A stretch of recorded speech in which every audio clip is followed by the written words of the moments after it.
The first question is that does he need a coding? Because he must be from the non-tech background. And the second question is the mistakes which AI models make, how to cater that. Listen, if I was, listen, I tell our people that hallucination or AI mistakes are made. But the point that I would tell everybody in our organization is let's try to understand why it made the mistake to begin with, right? Right now, it is a probabilistic model. It is following certain rules behind the scene.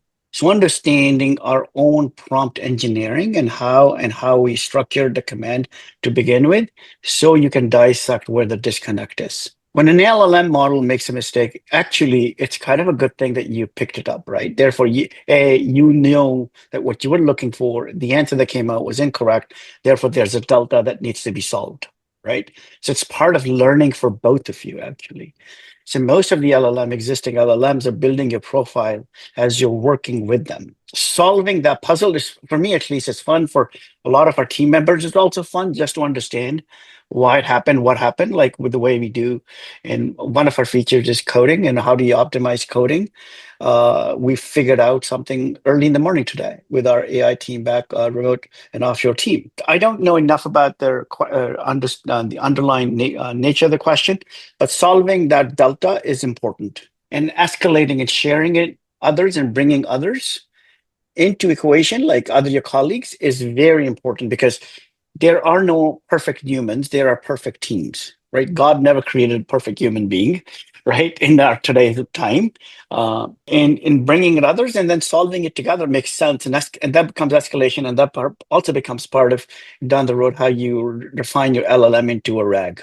Yes, the same question a lot of times comes to me as well because a lot of non-IT guy want to jump into the idea is coding is very necessary or coding is different. See, we have to understand, just I want to wrap up in one, two sentences. We have to understand coding is the backbone of IT industry. If you want to be survive or if you want to be long-term goal to remain into the IT industry, so yes, coding is we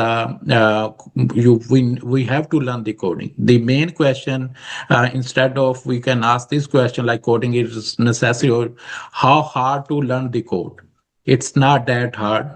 Even in nowadays, especially I see in the ProTrain Tech batches, we are starting here a session from very beginning, like what is software, what are different types of application, and what is Java, and we are from very beginning and booming up to the expertise side. So it depends which field you are going to go. Like for in a QA, you don't need the coding up to a developer level, but yes, you need a coding to run your automation code. To you either you can learn Java, you can learn Python, or you can learn JavaScript. Yes, you have to be command on one in any of the one of the language. And but yes, it is not that hard to learn. I'm not discouraging here.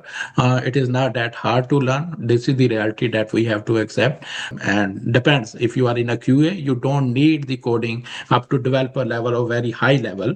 But at the middle level, we are good to go. Yes, Simon. All right. Thank you. So there are some few questions, but before I move into the next one, just what Mr. Shahid was saying, the person says that when you say the LLM is raw, what responsibilities are intentionally not handled by the model, and which layers are responsible for those instead? When I say raw, right, it actually means it ties back to their organizations like OpenAI and the Claude and others spending billions and hundreds of billions in what they call training the model, right? So basically, training the model means it basically picks up every single book, every single word on the internet and becomes a master of it or just learns it, right? And then the power of processing comes from the GPU, right, which is an NVIDIA's chip. So it's basically then computing what is the probability of what you're looking for. So, for example, if I type into Google or a raw model, it would be say, "Oh, I bought. It is raining out." What comes out, the next model would be, "Therefore, you stay in or wear a raincoat." Right? That is a probabilistic LLM at this moment.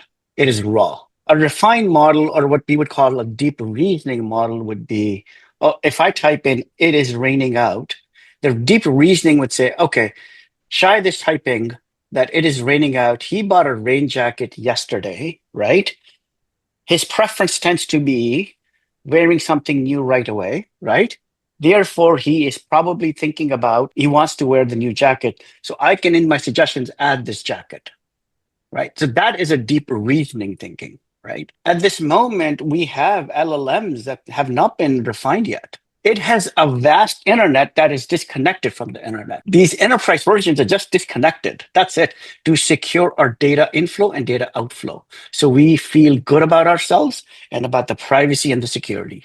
That's it. The data within it is not. I know one of the most prestigious, and I know personally the guy, I've known him for the last 25, 30 years, who heads up for the LLM for this consulting firm. They actually are feeding every single thing about every single client they have served with every single deck that they have produced to their LLM, so they can provide very nuanced, focused approach to their client. And LLM is becoming an expert on their client. So they're building a RAG for their every single client. I meet him every Wednesday. We play tennis, and it's fascinating how detailed oriented they are becoming about how to further refine their model. Now, they initially were using OpenAI. They're shifting to Claude down the road, but it is amazing the amount of finesse that they are trying to attach, and you can't hire enough people on this part. The point is, it is raw. It is just model that is just trained on internet data, and that's it. It looks intelligent because it responds very intelligently, but the reality is it's a dumb answer right now at the moment. It's a probabilistic model. It might be a wrong probability. There's a probability of X happening, but what if Y happens? Then what? Oh, then we say it's a wrong answer. Well, the reality is because the fundamental architecture is incorrect right now.